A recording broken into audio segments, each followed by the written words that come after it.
I'd like to begin by welcoming members and officers and those members of the public watching via YouTube. County Council allows filming and photography at its public meetings, so please feel free to take pictures and tweet during the meeting. Can I ask though that everyone present turns their mobile phones to silent or vibrate whilst the meeting is taking place. There's no fire alarm test scheduled for today, so if the alarm sounds, I will adjourn the meeting and we will make our way downstairs. The muster point is in the car park to the rear of the building. I would like to extend a special welcome to Councillors Adela Costello and Keith Prentice, who are new members on the committee. They replace Councillors Ian Gardner and Josh Schumann. On behalf of the committee, I would like to thank Councillors Gardner and Schumann for all their hard work for the pension fund over the years. Okay. So item 1 is notification of chair and vice chair. And that's just for me to say that at the annual council meeting on 10th of May, members agreed to appoint Councillors Whelan as chair and Councillor Ray as vice chair for the municipal year. Thank you. And Dawn, do we have any apologies today?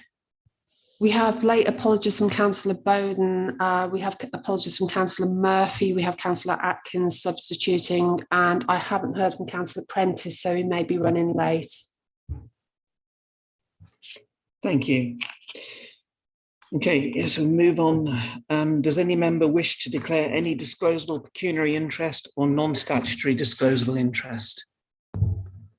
Yep, John Walker. I am a member, a retired member of the fund, son and daughter-in-law, both deferred members. Thank you. Anyone else? Thank you. Yes, Chair. Sorry, Chair. Matthew Pink. I'm an active member. My wife's an active member as well. Thank you very much. Sorry, I missed that on the screen there. Okay, so we move on to item 3, which is the public minutes of the meeting held on the 24th of March. We are being asked to approve the minutes of the Pension Fund Committee meeting on the 24th of March 2022 as an accurate record. Can I ask if any member who does not agree with the proposal to raise their hand now?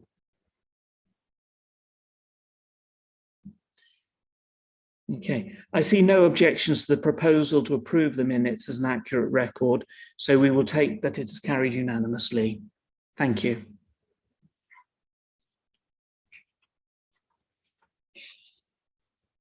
Okay, turning to the action log, do officers have any comments or updates?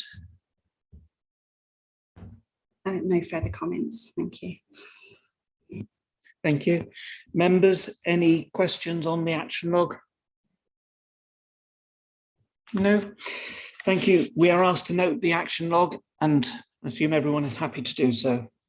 Thank you. Item 4 is petitions and public questions. I believe we have no petitions or public questions today.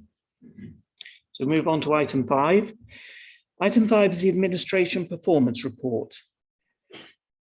Would members please note that there is a confidential appendix in this report. Can I ask Michelle Oakenson, Governance Officer, to present this report? Thank you. Thank you. So this is the standard administration report. I'd just like to pull out a few details from the report and provide some further information since publication. So under section 2 is the key performance indicators, just to draw the committee's attention to the fact that all the targets were good with just the exception of 2. So there are two amber targets there. And the explanations for those, one in March, one in April, are under 2.4 and 2.5. The next section to update you on is section 5 under the internal dispute resolution procedures. Just to add some further detail on that table, the first 2 on the list, the one with the issues with membership records and the seeking reinstatement, just to say that the determinations have been received on both of those now. There was a slight delay further than the extension, so we will need to note that on the next report to you that there was a slight breach, but the determinations, the first one was upheld on the 19th of May and the second one not upheld on the 12th of May. On section 6, the material data breaches, this is a new section that we are going to bring to you for any data breaches that we feel are relevant to the committee to see and understand the detail behind. So as you'll see from the content there, this involved a data breach because of printing settings that were set as default. Which involved 145 scheme members. Just as a bit of a follow-up to that, we did notify the ICO just for information purposes, not as an official report, and they did come back with some further recommendations for us, such as an extra thumb check on printing, just a refresher for all members of staff. We do have that in our risk register anyway, that we do undertake that annually, but just to make sure that's all up to date. There was also an action to communicate the importance of data security to all staff members. This has been done through our service meeting and followed up with an email as well. And just off the back of those, they've just recommended that we monitor all of those aspects just to make sure that's all in place. Under section 7, significant overpayments, this was a bit of an unfortunate one in the sense that this member was a UK resident, but unfortunately was overseas at the time of death, which meant that it actually fell through both of our systems. Our mortality screening only picks up UK residents and our proof of existence only picks up overseas residents. So this was one that we were solely reliant on a next of kin or an executor to let us know the details of this one. So we don't see this type of one very often. Normally, our processes are very good at capturing these, which is why the amount was so large in this particular case. Just as some extra information on that one now, I can confirm that the full amount has been paid on the 27th of May. So that, that overpayment now is no longer outstanding, which is good.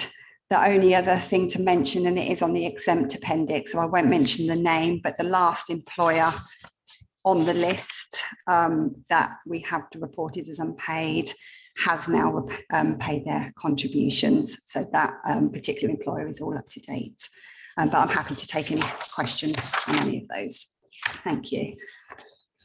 Members, any questions? Thank you, Chair. Thanks very much for the report. I'm just a bit sort of bemused at how things can fall between two stools when someone dies, having experienced that sort of process myself. What systems are in place now to make sure that that's picked up and it won't happen again? Or are we still existing with two separate data streams that require separate ways of reporting? So in terms of screening, we have in place an overseas proof of existence exercise, which is run annually. So that one, we send out letters and have those declarations witnessed to prove that people are still residing overseas. Unfortunately, in terms of risk, the overseas pensioners are our biggest risk because there are no UK-based systems that predominantly deal with overseas. And the mortality screening, we have got that up and running and in place. It's done on a monthly basis. But again, it doesn't extend to overseas. So we have got the facility internally. If we need to, more on a kind of fraud basis, try and get some extra outlets from a different department. But in terms of deaths, there's nothing really from an overseas perspective that ties into a UK system where we can get that information. We also use things such as the Tell Us Once platform and things like that. So as far as we can be, we are covered. But unfortunately, this is one area of overseas that there's nothing else we can physically tap into in that sense to make the risk any lower. Members, any other questions? Michael? Thank you, Chair. Just in terms of that first complaint, which was upheld, was there a remedy offered in this case? I'm not sure the details of that one, and if you're not Mark, we might have to come back to you on that one.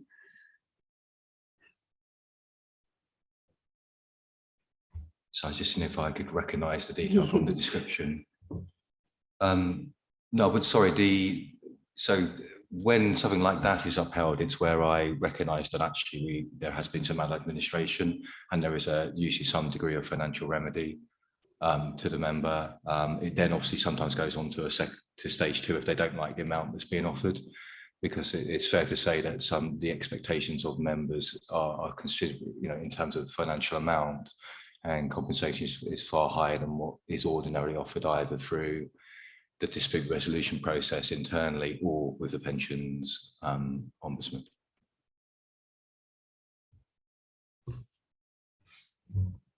Okay, no other points. Alan? Just you've answered the question to Councillor Coles about the overpayment. On the material data breaches, I mean, we've got 100 and we mentioned 145, and then also we refer to 157 further down. Is that a typo, or is that just additional people who were caught in that?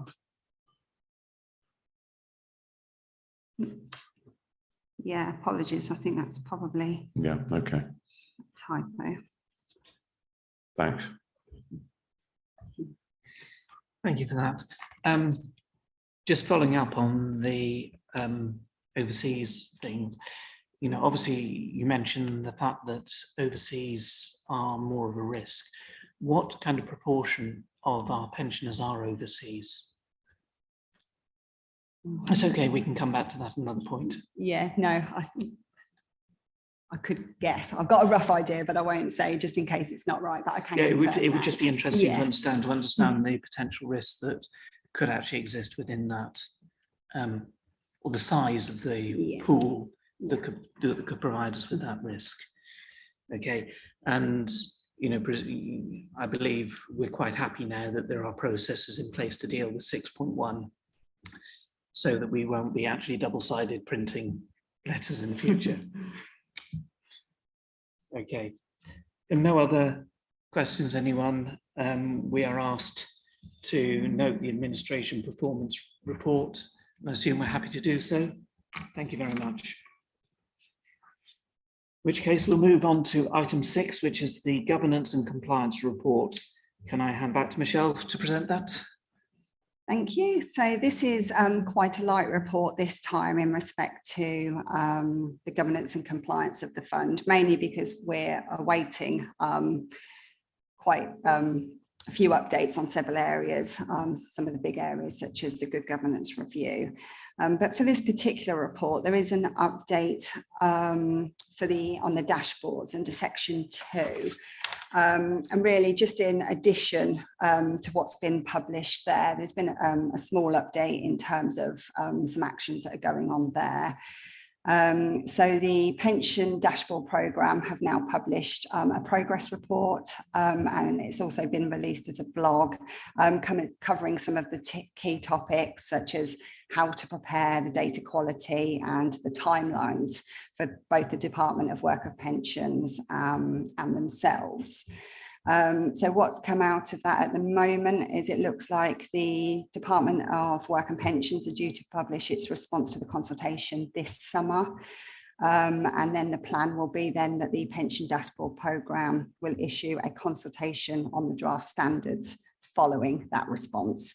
So the earliest point there being summer, and then everything else is due to flow from that, depending on obviously how the consultation goes and the responses on those. So this is obviously a topic that we'll be bringing to you every meeting to keep you updated on how that's progressing. Under section 2.2, this again is another new section that we're bringing to you under the governance and compliance report this particular time. And really this is to capture any policy or strategy updates that are due for review.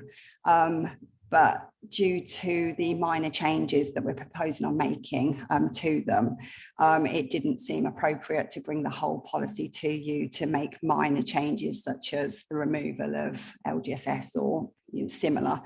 So going forward, any policies or strategies that are a minor review that officers have reviewed will be in this report, just to demonstrate to you that it has been done, but not with the full detail that you need to fully review.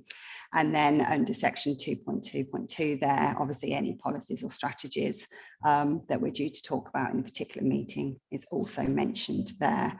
Apart from that, there's no further comments, just the usual training events in Appendix 1, but apart from that, no further updates unless there's any questions. Thank you. Thank you, Chair. I have a particular interest in training and skills, and as well, it's my second year now on the committee, I'm a little bit unsure about whether I'm fully trained. I'm a bit unsure about whether you know what my skills levels are in terms of the subject matter. I'm not entirely sure some of the invitations I get, whether they are compulsory or advised, or whether it's paid for by the committee or not. So there's a whole sort of area of concern I have about whether we understand the level of training to make one competent in this, being in this committee.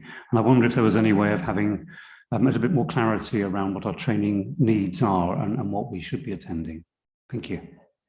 Thank you. So as it stands at the moment, everybody that has undertaken the core modules that were part of the induction programme, we class that as core training, mandatory for everybody to undertake to get the basic understanding.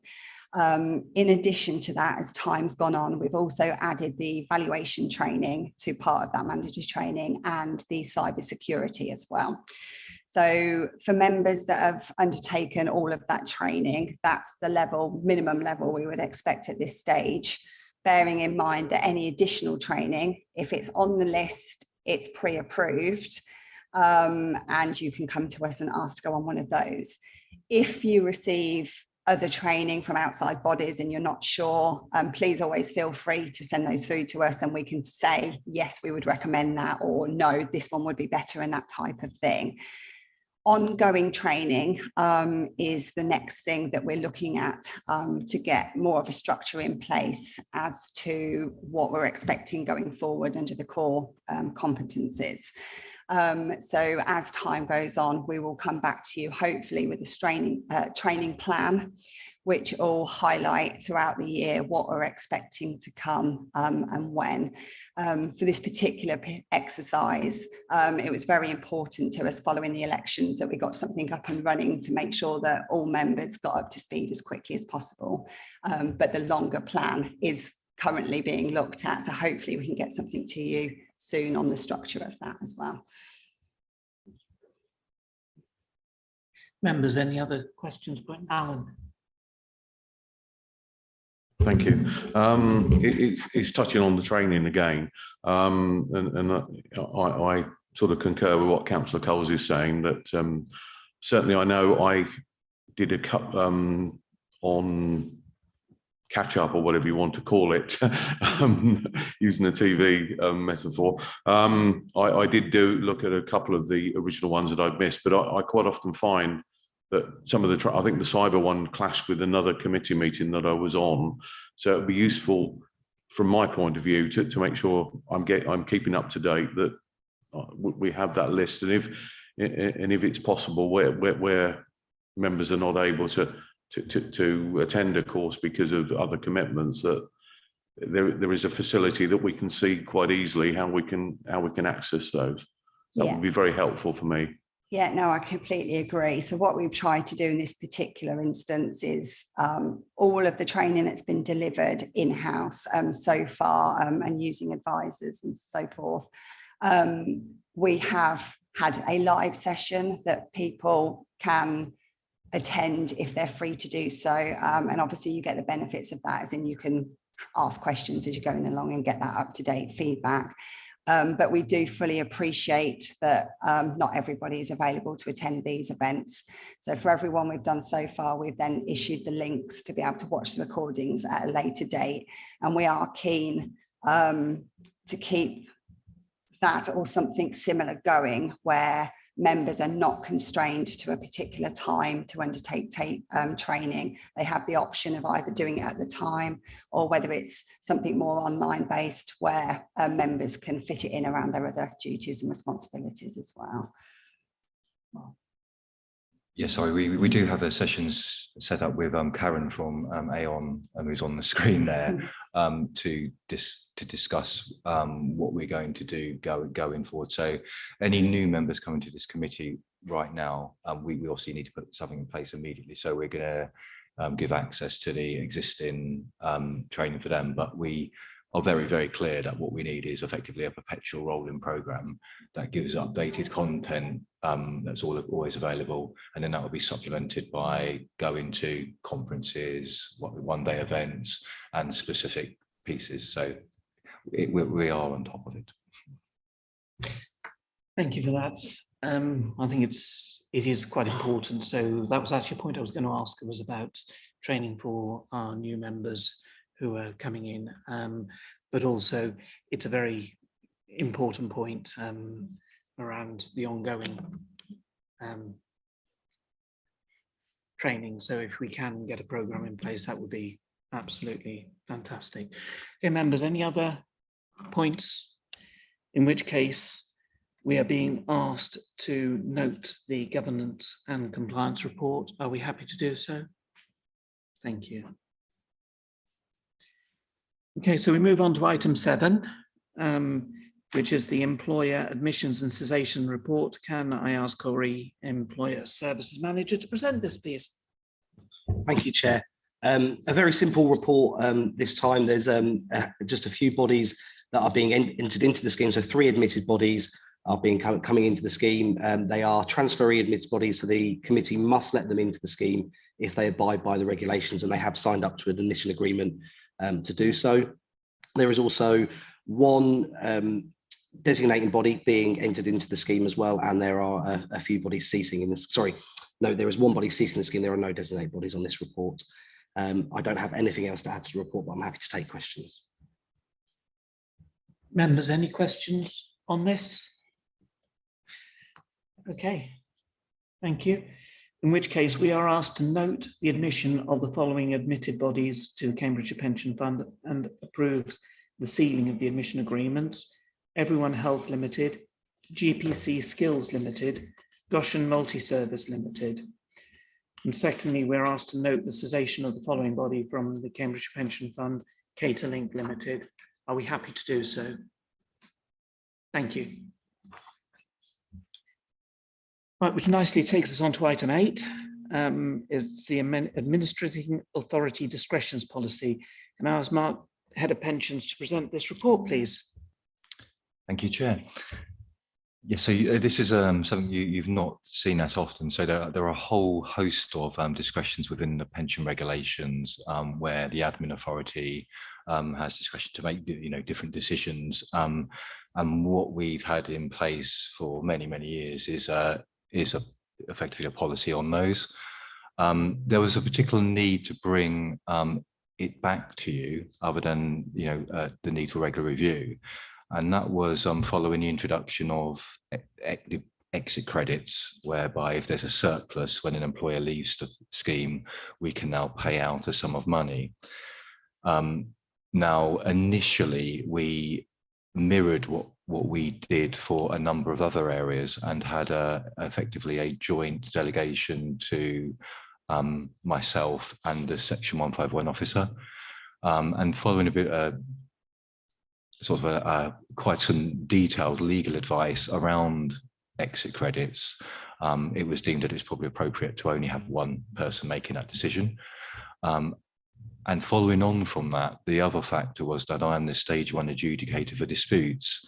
And so if I'm making a decision around the amount of the exit credit, and then also adjudicating on my own decision, that's whilst that is legally possible, it's probably not the best idea in the world. So what what this is doing is delegating that decision to Corey in his capacity as employer services and funding manager. In order to do that, we are effectively agreeing a framework between myself and the Section 151 officer as to how we go about that kind of decision. So, and no more will be put through until that is in place. We've actually effectively got that now, so we just like to share that with Tom. Whilst looking at that, there were a number of other areas where, as I said before, we already had that joint delegation. So we've dealt with those and just done a further bit of tidying up, and all of that is set out in section 2 of the report. So the primary driver for bringing this now was around these delegations to two officers and to resolve that, particularly on the exit credit side. So, and the only other thing I will add is, the reason there was a delegation to 2 officers is because there really has never ever been a employer dispute in the sense of an employer going formally through an IDRP process within the fund. But because of the nature of exit credits, I think that's far more likely than before. And so therefore, that's the reason in particular for that. It's a very good idea to do this. I think that's all I'd like to say. I'm happy to take any questions on the report, on the detail. It's obviously an incredibly detailed and technical set of discretions because it's being pulled from the regulations. Thank you, Mark. Members, do you have any questions on the report? I can see no hands anywhere. In which case, the committee is asked to consider and approve the updated administering authority discretions policy and delegate future revisions of the administrating authority discretionary policy to the head of pensions in consultation with the chair. Are you happy to do so? Thank you. Okay. And brings us on to item 9, which is the data improvement strategy and plan. Can I ask Mark to present this report? Okay, thank you. Okay, so the fund has had a data improvement strategy in place. It has been the return of that for review by the committee has been delayed. I think probably primarily through COVID.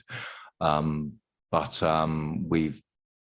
having reviewed it, it is really a complete overhaul. So there was no point in bringing the previous version.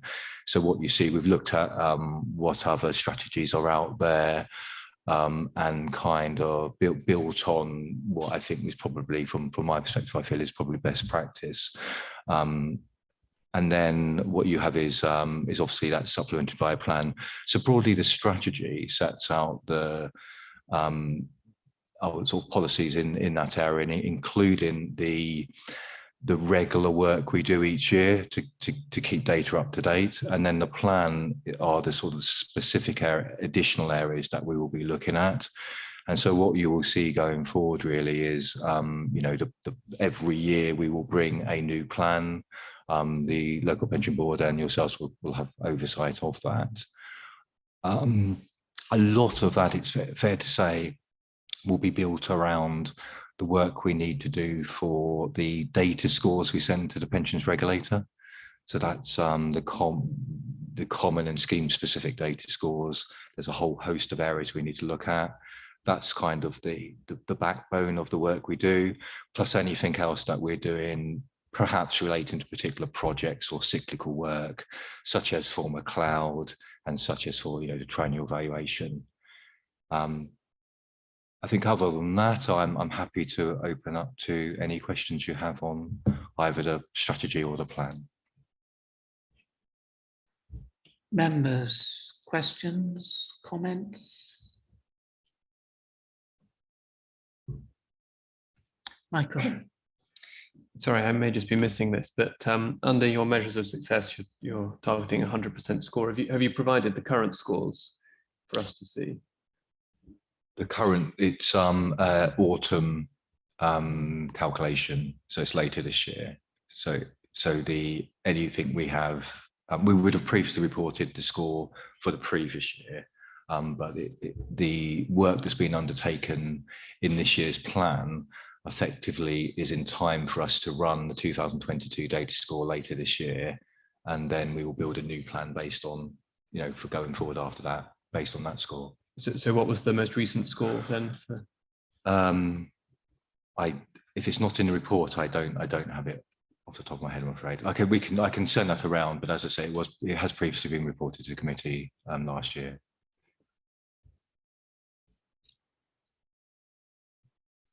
Thank you. Any other questions, points? No? In which case, the committee is asked to approve the data improvement strategy and plan. Are we happy to do so? Thank you very much, committee. Okay, so item 10 is the committee agenda plan. Officers, do you have any comments or updates on this? Just really to say that the agenda plan we're going to start to publish to give you an idea of the types of reports that and policies that we're going to bring to you during the financial year. Just really to note that obviously this is subject to change depending on relevant guidance coming out and from government, but also an opportunity if there's something on there that isn't on there and you want to see, please let us know and we can try and accommodate that as well. Members, do you have any questions or comments on the forward agenda plan? I see nothing at all.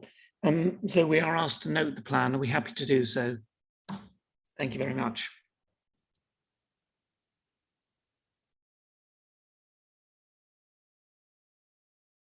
That brings us to item 11. In order to discuss the following items, we need to move the meeting into private session, excluding the press and public. Members, do you agree with the proposal to move into private session? So the committee is asked to resolve that the press and public be excluded from the meeting on the grounds that the following two items contain exempt information under paragraph 3 of part 1 of schedule 12A of the Local Government Act 1972 as amended, and that it would not be in the public interest for this information to be disclosed. Information relating to the financial or business affairs of any particular person, including the authority holding that information.